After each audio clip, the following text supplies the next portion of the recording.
It began as an act of desperation, the kind of decision that changes the air in a room the moment it's spoken aloud. For years, Steffy Forrester had fought to protect her family from the poison of Sheila Carter. She had built her identity around defiance, standing against the woman who once tore her family apart, who haunted her mother's past, who had left scars across generations of Forresters. And yet, as the walls of her world began to shift once more, Steffy found herself at the edge of an impossible choice. The woman who once swore she would never make a deal with evil was about to extend her hand to it. Because sometimes, in the world of the bold and the beautiful, righteousness is not enough to win. It started with Taylor Hayes. Always steady, always compassionate, Taylor had spent most of her life trying to mend what others had broken. Her connection with Deacon Sharp had begun in the shadows of therapy sessions, moments of vulnerability disguised as clinical boundaries. What was meant to be healing turned into intimacy, a forbidden closeness that threatened to undo everything she had rebuilt. For Steffy, it was not simply about disapproval. It was fear. Fear that her mother, who had fought her way back from collapse, was once again drifting toward destruction, and that this time, it would not just cost Taylor her dignity, it would cost her family its last semblance of unity. Steffy told herself she was intervening out of love. She convinced herself that Deacon was toxic, incapable of giving her mother the stability she needed. But beneath that moral justification was something darker: jealousy. Taylor's happiness had always seemed fragile, easily stolen by the wrong man. Ridge had been the great heartbreak, but Deacon represented something worse. He was chaos disguised as charm. He was the man who had given Brooke Logan her greatest scandal and lived to smile about it. Steffy couldn't stand to see her mother become another chapter in that sordid history. At first, Steffy tried reasoning. She went to Taylor, warning her that Deacon was dangerous, reminding her of his past, the crimes, the drinking, the lies. Taylor listened, patient but firm. "People can change," she said. "If I can believe that about myself, I can believe it about him." The words cut Steffy deeper than she expected. She saw in her mother's eyes not naivety, but defiance, a quiet refusal to be defined by fear anymore. That look terrified Steffy, because it meant she no longer had control. Control, that was the word that kept her awake at night.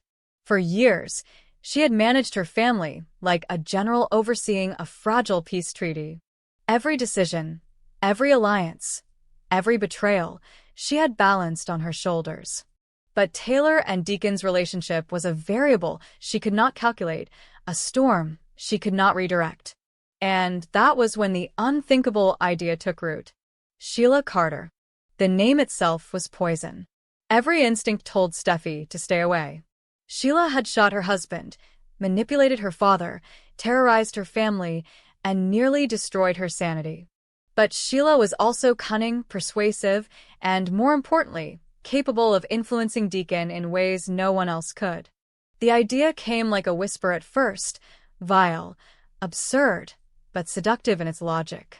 If Sheila could turn Deacon's attention away from Taylor, if she could make him believe his heart still belonged to her, then everything would fall back into place. Steffy wrestled with it for days. She told herself she would never stoop so low, that her hatred for Sheila was absolute. But love makes hypocrites of us all, and the love she bore her mother was both pure and blinding.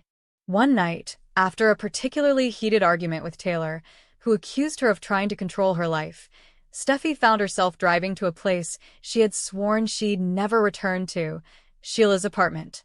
The air was heavy with the scent of wine, and something sweeter, something dangerous.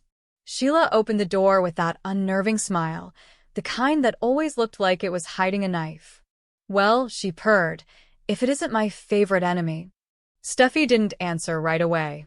She stood in the doorway, every muscle in her body taut with disgust and hesitation.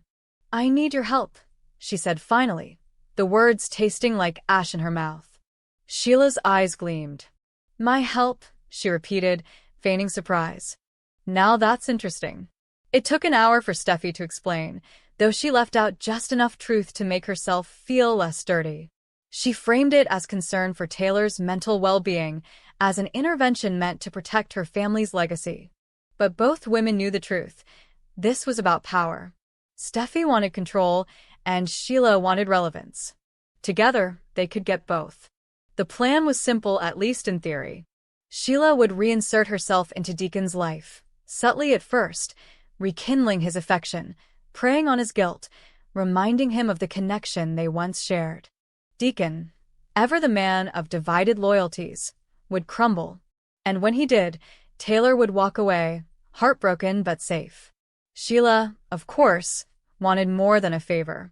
She demanded assurances, an end to the restraining orders, an unofficial truce between her and the Forresters.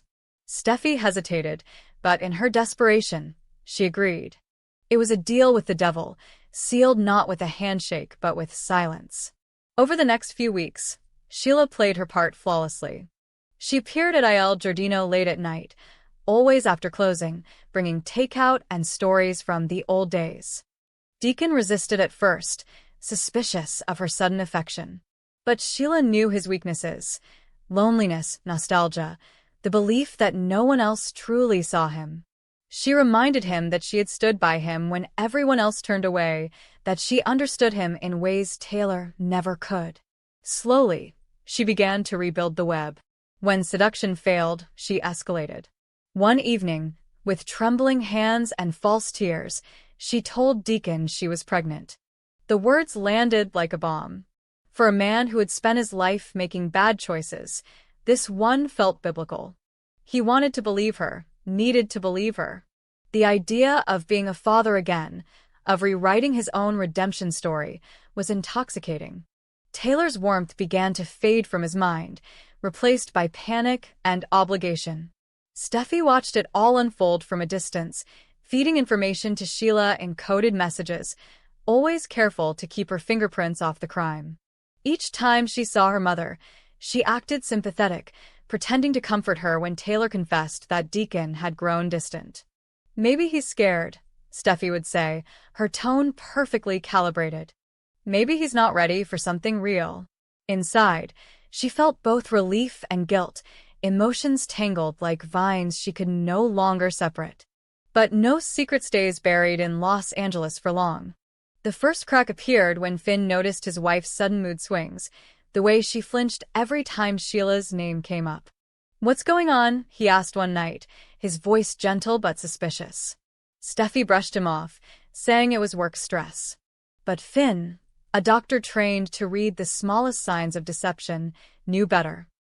His wife's guilt was radiating off her like heat. Meanwhile, Taylor began to unravel. The betrayal hit her harder than any gunshot or heartbreak. Deacon's lies, Sheila's reappearance, the whispers of a pregnancy, it all triggered something deep in her, something she had spent years in therapy trying to silence. She questioned her own judgment, her sanity, her worth. "Maybe I really am broken," she said to herself one night, staring into the mirror. The reflection that stared back was one she no longer recognized, a woman who had tried to heal others and forgotten how to heal herself. Deacon, caught in the middle, spiraled too. When the truth about the pregnancy finally came out, it was fake, fabricated, another one of Sheila's manipulations. He was shattered. Not just by her deceit, but by his own weakness. He saw, with brutal clarity, how easily he had been played. Taylor, seeing his pain, tried to comfort him, but it was too late. The damage was done. The trust between them, fragile to begin with, had turned to dust. And that was when Sheila began to suspect. For all her cunning, she couldn't shake the feeling that she had been a pawn in someone else's game. Why had Steffy been so quiet, so cooperative? Why had she suddenly stopped fighting her? It didn't fit. One night, as she watched the news replay of Forrester press event, she noticed something: Steffy's expression when Deacon's name was mentioned. It wasn't disgust. It was satisfaction. Realization hit her like a spark to gasoline. Steffy Forrester, the woman who had once sworn to destroy her, had used her. Rage, cold and surgical, replaced every trace of affection. Sheila began to plan her revenge, and this time, it wouldn't be subtle. When the truth came out, it was not through confession but confrontation. Taylor, in a rare moment of clarity, pieced together the timeline. She confronted her daughter, demanding the truth. "You knew," she said, tears cutting down her face. "You knew what Sheila was doing." Steffy tried to justify it, her voice trembling. "I did it for you. To protect you." But Taylor only shook her head. "You didn't protect me," she whispered. "You destroyed me." The fallout was catastrophic. Rich turned his back on both women, disgusted by the deceit. Deacon left Los Angeles, vowing never to return. Sheila, exposed but unpunished, disappeared into the shadows once again, this time leaving behind a promise that chilled everyone who heard it. "If Steffy thinks she can outplay me, she's forgotten who taught her the rules." In the aftermath, Steffy stood alone in the ruins of her choices. She had won the battle but lost everything that mattered. Her mother wouldn't speak to her, her husband couldn't look at her, and the family she had tried to protect now saw her as the very thing she once fought against: a manipulator, a liar, a woman who used others' pain to keep her own world intact. Late one night, she walked along the beach outside her home, the waves cold against her ankles. The moonlight cast her reflection in silver, fragile and uncertain. For the first time, she saw herself clearly, not as a savior, not as a daughter, but as a woman who had inherited the same curse that haunted every Forrester before her, the belief that love and control were the same thing. And somewhere in the distance, beyond the horizon, Sheila Carter was smiling. Because in the end, she didn't need to destroy Steffy. Steffy had done that herself. The Forrester legacy had always been about beauty, how to create it, preserve it, possess it. But as the tides washed over Steffy's footprints, it became clear that beauty built on manipulation always fades. What remains, long after the schemes collapse and the alliances crumble, is the echo of every choice made in fear. And in that echo, both women, Steffy and Sheila, predator and prey, found themselves bound together not by hatred, but by their shared understanding of what it means to lose everything you thought you were fighting for. The next morning, the sun rose over Los Angeles, brilliant and indifferent. The world moved on, as it always does. But somewhere, in a quiet apartment filled with old photographs and broken dreams, Sheila Carter was already writing her next move. And Steffy Forrester, in her glass house of guilt, finally understood that once you invite the devil in, you can never quite make her leave. In a world built on illusion and beauty, where the shimmer of luxury often conceals generations of wounds, it was never the gunfire or scandals that broke families apart. It was words. Words whispered in living rooms, traded in boardrooms, and hurled like weapons across dinner tables. The bold and the beautiful had long been a study of how power and desire blur into betrayal, but this time the battlefield was quieter, more intimate. It began with a confession, a seemingly small act of honesty that would ripple outward until it shattered the fragile peace between the Logans and the Forresters. Hope Logan's voice trembled the night she told Steffy Forrester the truth.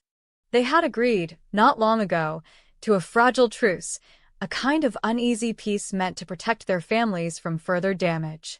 Hope had promised herself she would never interfere again, that she would focus on her work, her daughter, her recovery from a lifetime of emotional tug-of-war. But secrets rot in silence, and this one had been eating at her. She had seen the way Taylor Hayes and Deacon Sharp looked at each other, the subtle comfort between two people who knew each other's damage too well. What was meant to be therapy, an attempt at understanding, healing, had become something deeper, something that frightened Hope. So she confessed it, quietly but deliberately, her words cutting through the air like glass. Steffy's face hardened as Hope spoke, her silence more dangerous than any scream. To Steffy, this wasn't about truth, it was about power. Taylor, her mother, had spent years rebuilding her life, clawing her way back from heartbreak, addiction, and humiliation. And now, because of Hope's suspicions, that fragile dignity hung in the balance again. In Steffy's eyes, Hope's confession wasn't bravery. It was betrayal. The fallout was swift. By the next morning, word had reached Ridge Forrester. It came not through confrontation, but through whispers, those poisonous, careful whispers that carry both truth and distortion. He heard that Taylor had been seeing Deacon, that their sessions had blurred into something intimate, that she had allowed herself to lose professional boundaries in a way that made her look weak, unstable, compromised. The words unstable and unfit echoed in his mind like accusations, each syllable reshaping how he remembered her. Taylor, the woman who had once been his moral compass, suddenly seemed like a stranger trapped inside her own contradictions. Ridge's reaction was not anger at first, but humiliation. He felt exposed, mocked by fate. Had everyone known before him? Was this another example of his life repeating its cruel cycles? Women entangled, loyalties blurred, and his name once again at the center of gossip? That humiliation curdled into fury. He questioned Taylor's judgment, her emotional control, even her competence as a therapist. It wasn't fair, perhaps, but fairness had never been part of Ridge's emotional vocabulary. His pride was his weakness, and it demanded retribution. Across town, Brooke Logan heard the same news and saw not a tragedy, but an opportunity. For years she had watched Ridge drift toward Taylor, drawn to the stability and forgiveness she seemed to offer. Brooke had tried to move on, but the truth was that Ridge had always been her home, even when he wasn't hers. When she heard about Taylor and Deacon, her first thought wasn't pity, it was possibility. The old rivalry sparked to life again, not out of cruelty, but survival. Brooke understood the game better than anyone. Timing was everything, and weakness was a door waiting to be opened. Yet while the adults circled one another like predators in a storm, the real damage was being done in the quietest corner of the house. Beth Spencer, Hope's daughter, too young to understand but too perceptive to ignore, had been playing on the staircase that night when she heard her mother's trembling voice. She didn't mean to eavesdrop, but the words were impossible to forget. Therapy, breakdown, crazy, replacement. To a child, those words didn't sound like gossip. They sounded like danger. Children understand tone long before they understand context. Beth heard fear in her mother's voice, disgust in Steffy's, and disappointment in Ridge's. Later, she heard her grandmother Brooke talking about stability and image, and though she couldn't piece it together, she felt the vibration of something dark. Adults used mental health like a weapon, sharp, invisible, and devastating. They called people broken when they wanted to win, called them healed when they wanted control. And in that cycle, a new generation was already being taught how to disguise cruelty as concern. For Hope, the guilt came slowly, but when it arrived, it consumed her. She hadn't meant for this to spiral. She had wanted clarity, maybe even a way to help. But now, she saw the cracks forming everywhere, Steffy's fury, Taylor's silence, Ridge's mistrust, Brooke's sudden gentleness that felt like pity. And then there was Beth, who had begun asking strange questions. Mom, what does it mean to be crazy? What does it mean when someone says a mother can be replaced? Hope froze the first time her daughter asked. How do you explain to a child that the world doesn't just judge people for what they do, but for how they break? Meanwhile, Taylor withdrew into herself. The accusations hit her harder than she would admit. She had worked her whole life to help others navigate trauma, yet she had become the target of the very stigma she fought against. Ridge's anger cut deep, not because of what he said, but because of what he didn't say. He didn't ask for the truth. He didn't look her in the eyes and trust what he saw. Instead, he saw only the headlines: Taylor Hayes, once again unbalanced. Taylor Hayes, emotional liability. Deacon Sharp tried to defend her, but his voice carried no weight in a world that had already decided who he was. A man with a criminal record, a father fighting for legitimacy, he was an easy scapegoat. The idea that Taylor and Deacon might have found comfort in each other's pain was too much for a society that worshipped perfection and punished vulnerability. Even those who secretly admired their bond whispered about impropriety, about lines crossed, about the ethics of healing. As the week unfolded, every conversation in Los Angeles seemed to orbit that one confession. It became less about Taylor and more about the people reacting to her, how easily they projected their own insecurities onto her name. Ridge, caught between pride and love, began drinking more, isolating himself under the pretense of work. Brooke started visiting him by accident, her concern genuine yet self-serving. Hope tried to repair the damage, reaching out to Steffy with apologies that fell flat. Steffy, fierce and protective, saw through it all. "You don't apologize," she told her at last. "You confess for attention." In the Forrester mansion, the silence between Taylor and Steffy became unbearable. Taylor wanted to explain, to assure her daughter that the connection with Deacon had been misunderstood, that it had been about survival, not romance. But Steffy's eyes, once filled with admiration, now reflected doubt. "Mom," she said quietly one night, "why do we always end up being the story everyone whispers about?"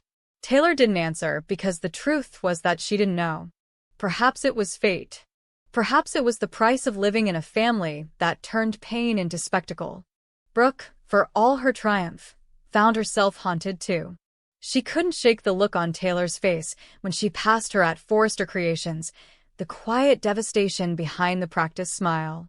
For a fleeting moment, Brooke remembered her own humiliations, the times she'd been labeled unstable, immoral, unfit.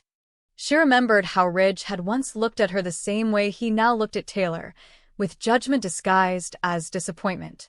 Winning, she realized, always came with a cost. The tragedy deepened when Beth began to retreat emotionally. Teachers noticed her distraction, her drawings filled with faceless women and broken hearts. Hope brushed it off at first as imagination, but one afternoon, when she found her daughter crying in her room, she understood the weight of what she'd done. Beth's tears weren't about cartoons or lost toys. They were about fear. "If people stop loving you when you're sick," the little girl said softly, "what happens when I get sick?" Hope couldn't answer. That was the question no adult in her world had ever learned to face. What began as a secret between adults had now become a generational wound. The Logan-Forrester rivalry, once defined by romantic entanglements and corporate ambition, had mutated into something more insidious, the inheritance of emotional trauma. Every whispered insult, every accusation of madness, was a seed planted in the minds of their children. They were teaching them not how to love, but how to judge, not how to forgive, but how to win arguments with cruelty. Ridge eventually confronted Taylor, but it wasn't the conversation she hoped for. His tone was cold, clinical, almost rehearsed. He spoke about reputation, perception, and what people might think. Taylor, exhausted, simply nodded. "Do you hear yourself?" she asked. "You're talking about me like I'm a brand you're trying to protect." He didn't respond because somewhere deep down he knew she was right. In that moment, Taylor realized that what she needed wasn't his forgiveness. It was her own. She walked away, not out of anger, but liberation. For once, she wasn't going to let their world define her sanity. She would rebuild, even if no one believed in her. As the dust settled, the show shifted its focus. The adults carried on with their endless cycles of love and betrayal, but the camera began to linger longer on the children. Beth, Kelly, Douglas, the silent witnesses of a generation repeating mistakes under new names. They had seen too much, heard too much, absorbed too much. The show dared to ask a question it had never asked before. What happens when the next generation inherits not wealth or legacy, but trauma disguised as love? Hope and Steffy eventually stood together again, not as rivals, but as reluctant mothers who understood that the real war wasn't between them. It was within them, against the parts of themselves shaped by years of manipulation and pain. They promised, quietly, to do better for their daughters. But promises, like peace, were fragile things in Los Angeles. By the time Ridge and Brooke found their way back to one another, yet again, the audience no longer cared about the reunion. What mattered was the haunting truth the story had unearthed, that the true legacy of the Logans and Forresters was not fashion, not beauty, not power. It was the damage they inflicted in the name of love. And as the camera panned to Beth, sitting alone by the window, Staring at the horizon where the waves met the sky, it was clear that the next chapter of The Bold and the Beautiful would not be written by the old guard, but by the children left behind. They would carry the scars, the questions, and perhaps, one day, the courage to break the cycle. Because if the past had taught them anything, it was this. Sometimes, the most violent wars are fought without a single shot fired, and the deepest wounds are the ones carved by words. In the silence after the storm, the audience was left to wonder, had anyone really changed, or were they all still trapped in the same tragic loop of pride and pain? And perhaps the cruelest irony of all was that Taylor, the woman they called unstable, might have been the only one sane enough to finally walk away.